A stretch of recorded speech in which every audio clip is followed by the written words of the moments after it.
An airplane is skyjacked. A millionaire is kidnapped. And an assassination attempt made on a king and princess during a diplomatic visit to the U.S. The Phantom rushes to the rescue, and in his efforts to solve these crimes, comes face to face with an ancient religious cult, the Assassins, whose goal is the destruction of Western civilization. Once again, the Phantom finds himself in deadly peril as he rallies to outwit and destroy evil. The Story of the Phantom, Volume 14, The Assassins. Hello and welcome back to this damn fool idealistic crusade, all Phantom fans. For those who came in late, I've been reviewing all 15 of the Avon novels based on iconic newspaper strip stories by Lee Falk of the character, the Phantom, the ghost who walks, and the first costumed superhero in major pop culture. In the 1970s, as part of the sort of explosion of men's adventure paperbacks, Avon Books basically adapted 15 various Phantom stories. A good number of them were actually written by Lee Falk himself, but he did not do all 15.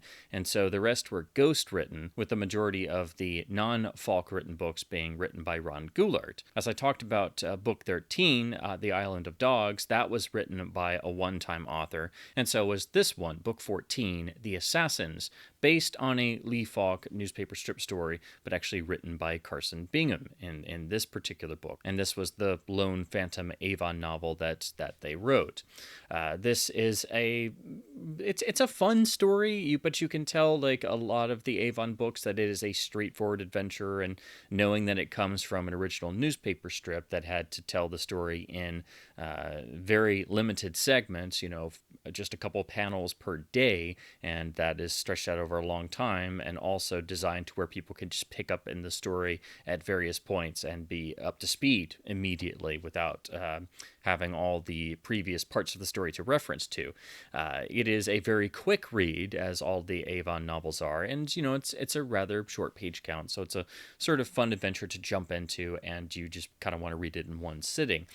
Unfortunately, though, as I talked about with Book 13, I think because it's a one-time author and it's towards the end of the run of these Avon books, because there's only one more after this one, I unfortunately I don't think it's as well written as the others. And I thought Island of Dogs, while it's an interesting plot setup and has some fun atmosphere, it's not as well written as the ones that preceded it, and this one is not as well written as Island of Dogs. So I do actually think that this book, just because of the overall presentation and that some of the writing is a bit clunky, I think it's actually the weakest of all the Avon novels, and it's not exactly a fair comparison to compare the non-Lee Falk Avon novels to the Lee Falk written Avon novels, because you have the original creator and lifelong, career-long writer of the character and all the original strips actually getting to expand upon his original stories, and in some instances combine stories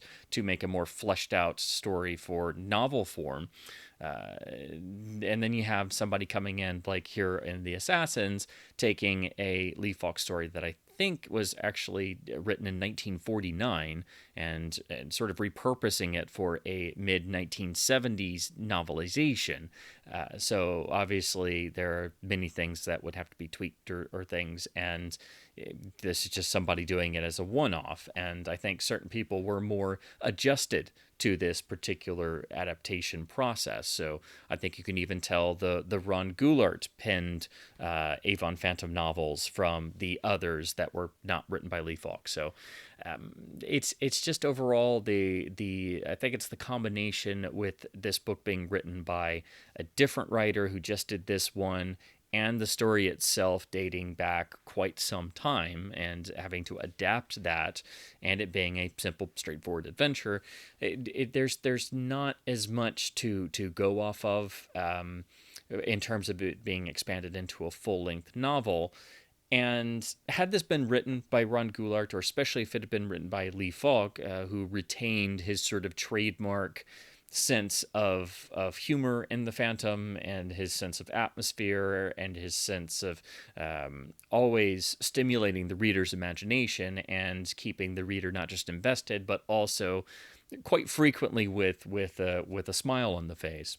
It would have been perfectly fine and just as good as the other Avon books, but this one is, as I think, the one Avon Phantom novel where somebody who reads all 15 is probably going to notice that there are certain passages that just the actual the actual writing and the construction and the overall just the text itself doesn't seem quite up to snuff. So I think it's really books 13 and 14 in the Avon novels, which were both one-time authors for this series.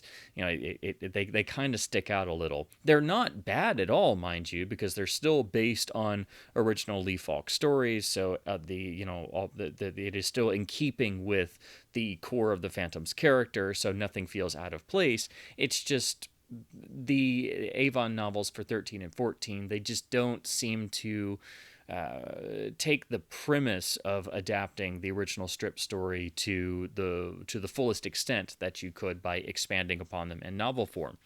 The Assassins is, there are some fun pulp adventure elements, and the setup is nice because you have the Phantom essentially fighting and, first uncovering and then having to go up against an entire secret league organization of assassins who carry out assassinations and political kidnappings and things all over the world.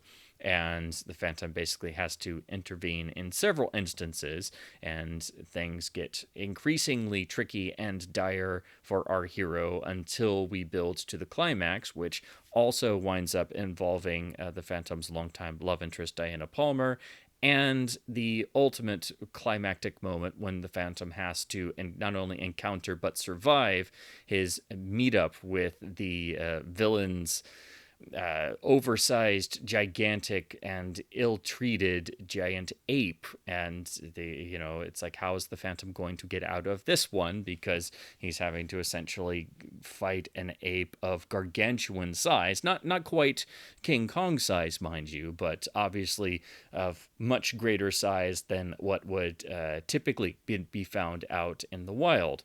So that, of course, is dating back to the original newspaper strip story, as are all of the individual story beats. But, of course, here we have it slightly expanded in novel form in the mid-1970s.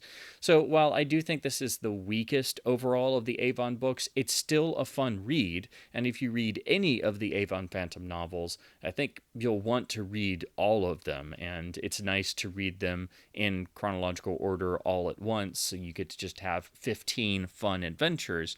And whether or not you've read the original strips they're based on, I think you'll really get something out of them. And it's a great introduction to the character if you've never experienced a Phantom story before and experienced the exploits of the first costume superhero in major pop culture, and one of the greatest influences on every single comic book hero that has ever existed, especially Batman. The Phantom is one of the key influences on Batman, and that's part of how I got into the Phantom as a kid, and I've just been, desperate for Phantom stories ever since, because unfortunately here in the US, there's just not a lot of support for the character, and the Avon novels have been out of print since the 1970s, so that's why these Hermes Press reprints that were done in 2019 are so important, and why I've been highlighting them. So here is the Hermes Press reprint, which has an enlargement of the original George Wilson cover, who did all of the beautiful Avon painted covers, and so you get the full pulpy effect, because all of these really tried to push the adventure and sort of men's paperback elements, because that was how they sold these. So you have just bold color, you have the Phantom in action, you have just so much pulp flavor on the front of this book that it just literally draws you in and makes you want to read it. The spine is the same simple white matching spine to go along with the other Hermes reprints. And then the rear has a smaller section of the key art and then the original rear cover blurb.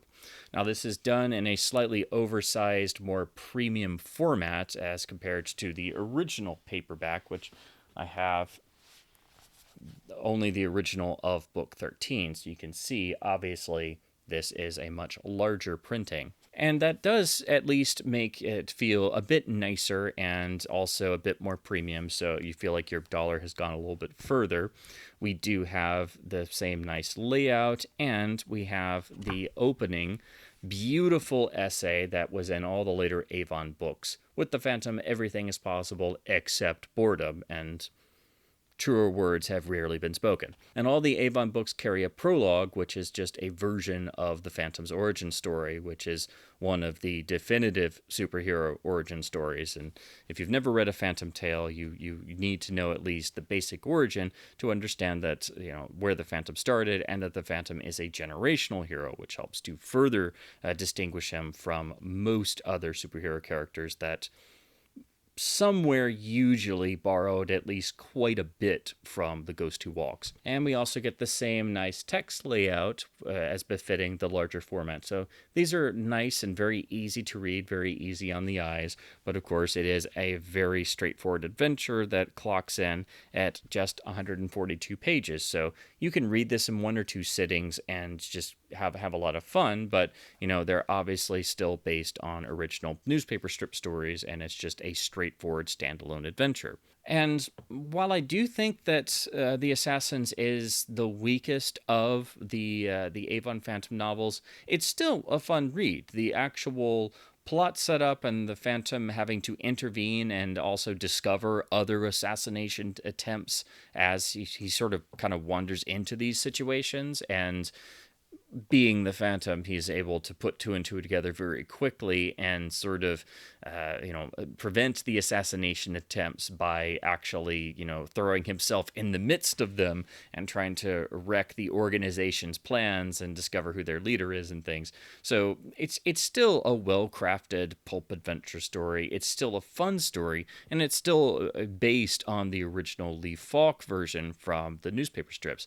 It's just here I don't think the writing is quite as good as what you see in all the other Avon books. So I think it's really 13 and 14 that are the weakest, and I would say that this one is just a little bit lesser than book 13. So if I was having to rank these just in my overall preference and the ones I enjoyed more as I read through all 15, this one would definitely be lowest, simply because I don't think it's quite as engaging, and I don't think it's quite as well written. But again, I think that's just a symptom of having a bunch of different ghostwriters, and some kind of being up to it more than others, and also some writing several of them as opposed to somebody just coming in and doing one. So as always, I hope my babblings about the magic of The Ghost Who Walks and the wonder and joy of timeless Phantom tales, and especially the joy of reading these Avon Phantom novels for the first time, has been at least somewhat fun and informative.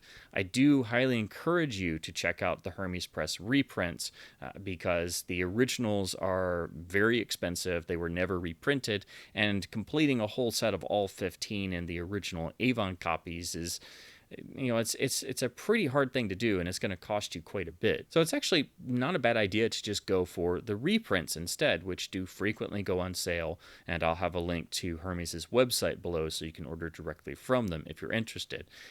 If you enjoy any of the Avon Phantom novels, you're going to enjoy all the other 14. So I would recommend picking up all 15 because there's no telling how long these might stay in print, and I don't see anyone reprinting these besides Hermes anytime soon. And when Hermes stops printing certain Phantom items and they go out of print, then they do unfortunately skyrocket in value. So that you kind of want to act sooner rather than later if you're interested in any of these.